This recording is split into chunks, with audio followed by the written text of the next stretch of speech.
Very good morning, student. I Vijay Dubey is here to teach you economics for class 11th. Students, in our class 11th, for economics, there are two books. First book is microeconomics and second book is statistics.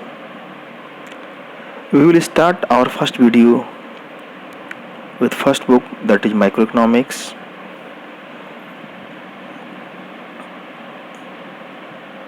Students, in microeconomics, we will start with our first chapter, that is introduction. So student, in introduction chapter, first we will discuss what is an economy. Student, an economy is a system which provides people the means to work and earn a living. It means economy is a basis which simply defines how the people of that area work and earn their livings. According to Brown, he is an economist. He defines economy as a system of earning livelihood. So student, economy is concerned with the production and some vital processes. These vital processes start with the production. Production means creation and addition to the utilities. Utility means capacity to satisfy human wants. Next vital process is consumption. Student, consumption means the process of using up the final goods. Third one is investment or capital formation. Investment or capital formation means the use of initial equipment and capital to produce goods and services. Now student, we will discuss the types of economy. Student, there are three types of economy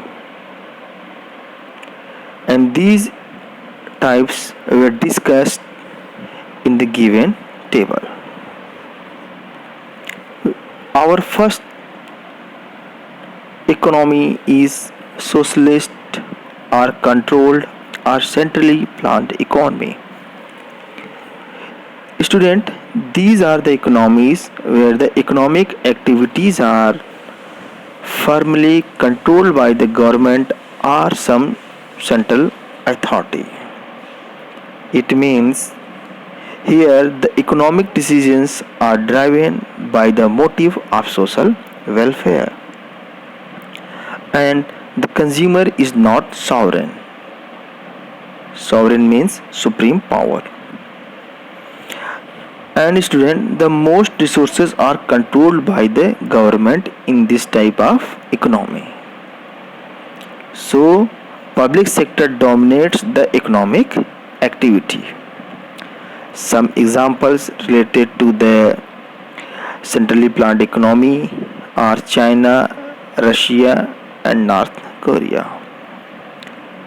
Second economy is free economy or capitalist economy or market economy.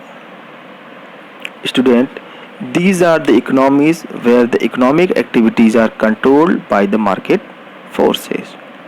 It means all the economic decisions are driven by the motive of profit maximization. Here the consumer is supreme power.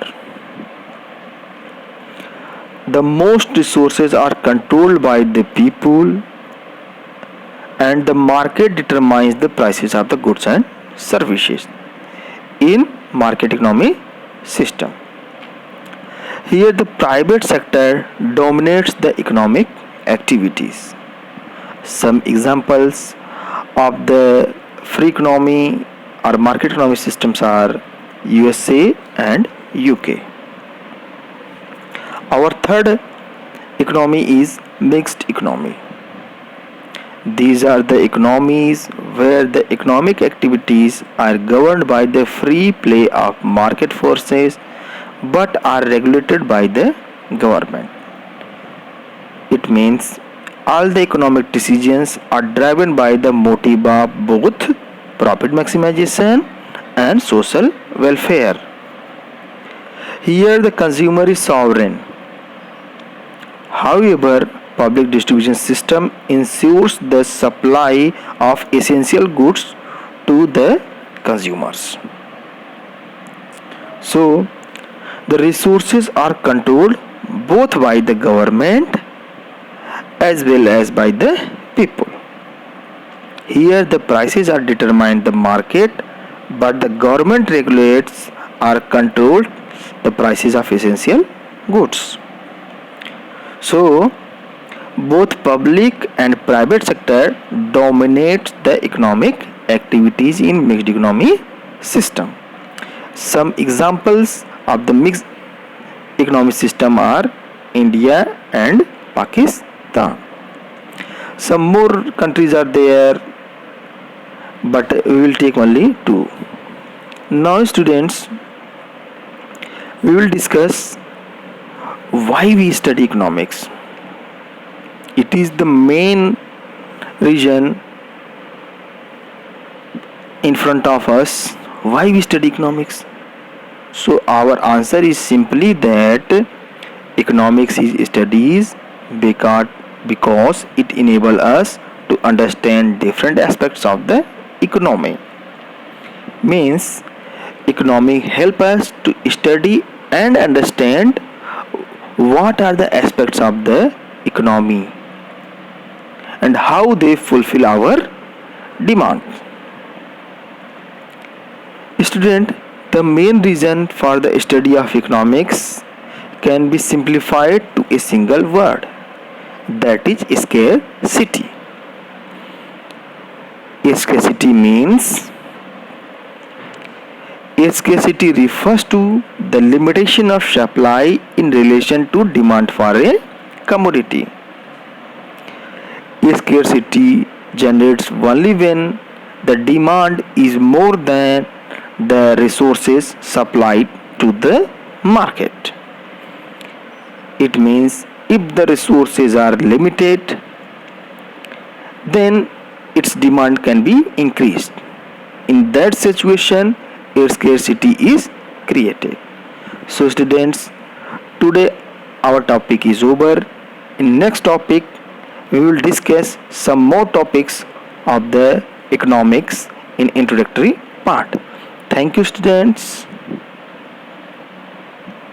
Have a nice day.